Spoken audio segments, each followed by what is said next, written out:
Hello, this is Thomas Donald Jacobs for Paperboys on Thursdays, and today's topic is spooky stories. I think because Halloween is coming up. I don't have any spooky stories. Not because I've never heard any, it's just that none of the ones I have heard ever really frightened me. Um, and what weird shit has happened to me, I generally found a physical material explanation for, and the stuff that I haven't, I'm certain that at some point in the future there will be an explanation for it.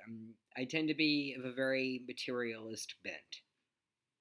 So what I'm going to do this week instead is do a sort of public service announcement on behalf of creepy crawlies, because with Halloween, a lot of the decorations, a lot of the movies involve animals that are very misunderstood and are in fact often endangered.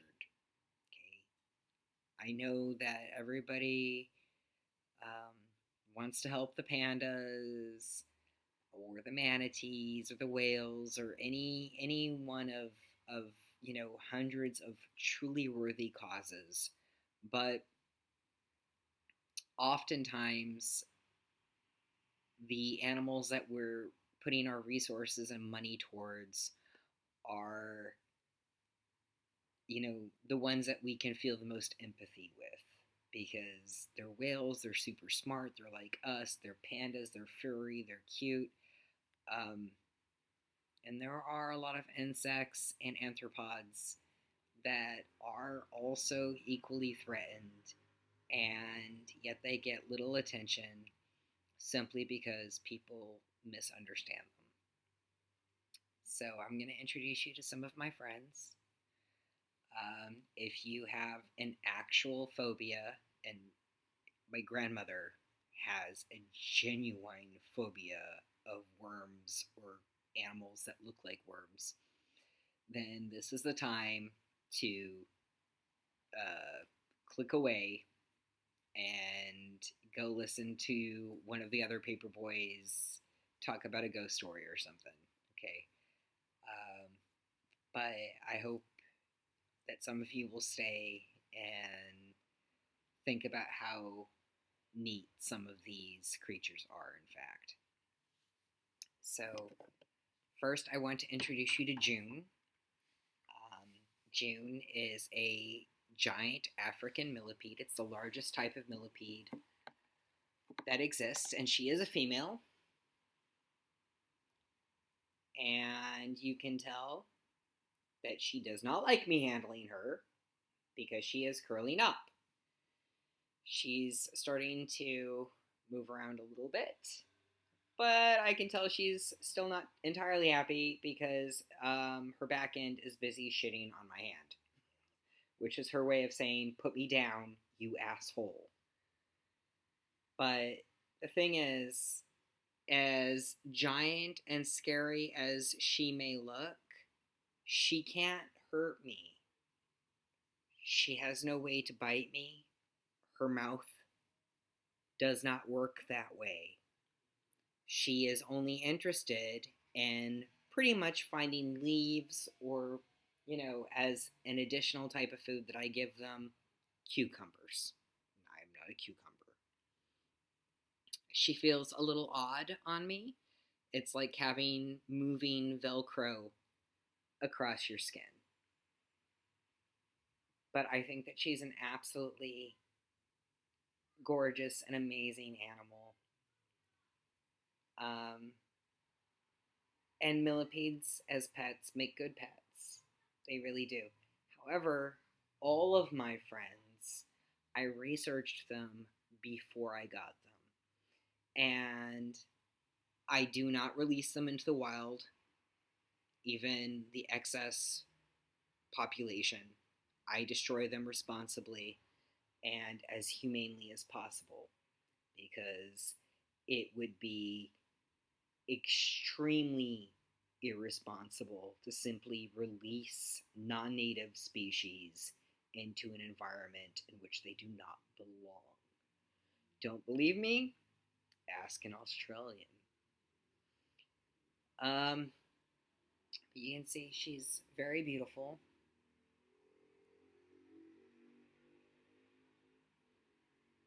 She's quite frantic to find something to be on that is not me. She has no interest in me. Millipedes are not centipedes, and even centipedes don't want to spend time with you. Centipedes can harm you, but only defensively. They don't go looking for you. They have no interest in you. You are not food. These guys eat vegetables. You are not a vegetable. They have no interest in you. Beautiful animal. Now, that's the super big one. That's the Giga from Africa. And now I will show you a different type of millipede.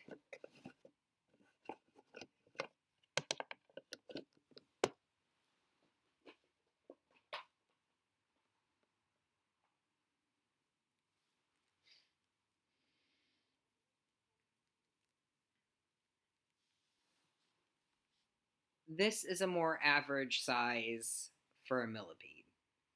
Okay, this is a medium-sized species. It's a zebra millipede because you can see black and white stripes.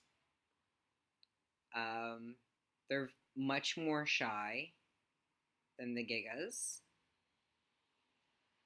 at least when it comes to being handled. So if you pick them up, they tend to curl up.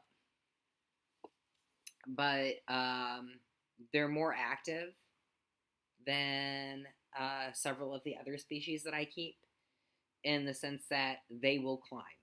So their vivarium, I have wooden branches for them to hang out on, which they quite like to do. They'll often climb on the branches as opposed to on the floor of the vivarium. But as you can see, completely harmless, is not interested in biting me. It can't bite me. Its mouth does not work that way. And just a really beautiful little animal, in fact.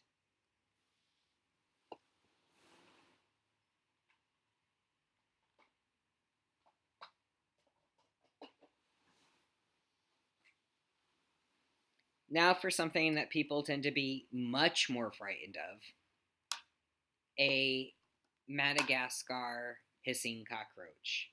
A lot of people are creeped out by cockroaches, and I have to admit, this is an animal that I have had to overcome certain fears about handling, and I think that's because I, spent a lot of my time in the South as a kid, and cockroaches were everywhere, and they were pests, and they were annoying, and they were disgusting, and yes, they can carry diseases. But what you have to know is that the vast majority of cockroach species have no interest in living with you. There's only about 5 species out of thousands that have any interest in being where you're at. Okay? This is not one of those. This is an entirely tropical species that cannot survive inside of human habitation. If one of my Madagascar roaches got loose, I don't have to worry about an infestation. It would be dead within a matter of days.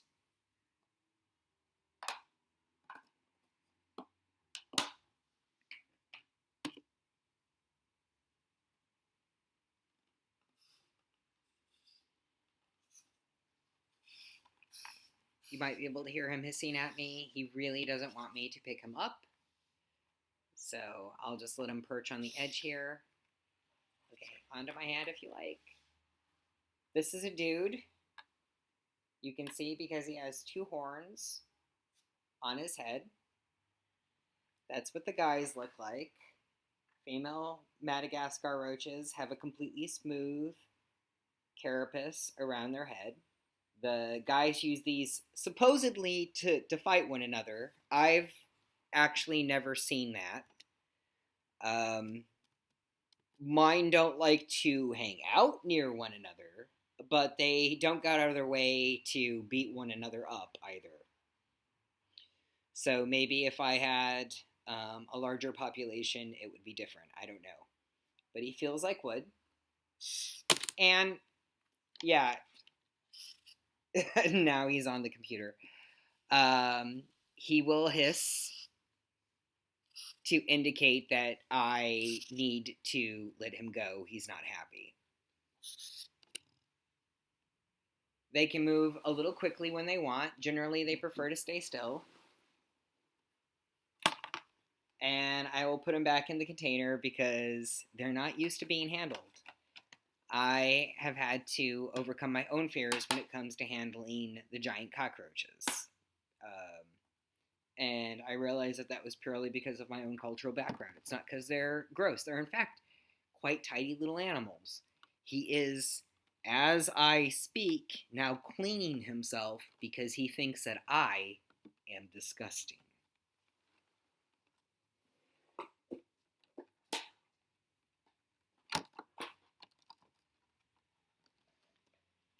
And now, back by popular demand, one commenter, "You're awesome. I'm glad that you enjoyed them." Fluffy, the giant snail. It's almost November. It's actually the time of year in which my giant snails, no matter how warm I keep their vivarium, they tend to go into a kind of hibernation. So I woke him up for this,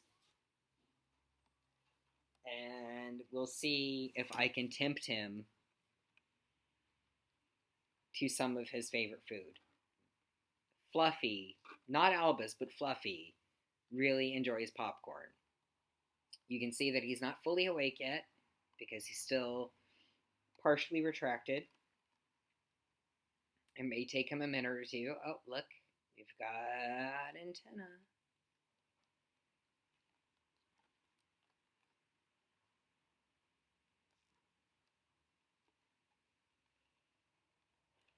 Um, Unfortunately for my American friends, I should tell you that you cannot have one of these. In the United States, they are forbidden. They are against the law to own because, in fact, they are ginormous pests. Most of the plants that we like to eat, with the exception of plants from the onion family or from brassica family, so things like cauliflower or broccoli or cabbages, they cannot consume. But everything else that we eat, pretty much, they will happily devour. And as a result, in countries that have warmer climates, where these are not a native species and therefore have no native predators, they have been made illegal. And that's a good thing because they can reproduce like mad. Before you know it, you can wind up with 1,000 of these things. So if you are going to own them, you need to do so responsibly. Let's see, can I tempt him? He might be too sleepy to eat. We'll see. I can see his mouth extending a little bit. I'll just hold it here and we'll see if he goes for it. He might or he might not. Like I said, he's been asleep for about a week. He may be like, I just woke up, man. Leave me alone. I'm not a circus animal. But he is absolutely a stunning creature. A lot of people don't like snails and slugs because they think they feel slimy. And it is true that they do have a kind of mucus on their outside, but it's as a protective covering. And also, they are in fact land mollusks. So that mucus helps them to breathe. If they didn't have it, they would die. So, before you get too judgy, remember other people need to breathe too. Yeah, he's actually starting to nom it. I was fairly certain that he would because, as far as I've been able to determine, popcorn really is Fluffy's favorite food. Now, if you have a pet snail, you can try giving them popcorn, but naturally, do not put salt on it. You will kill your friend.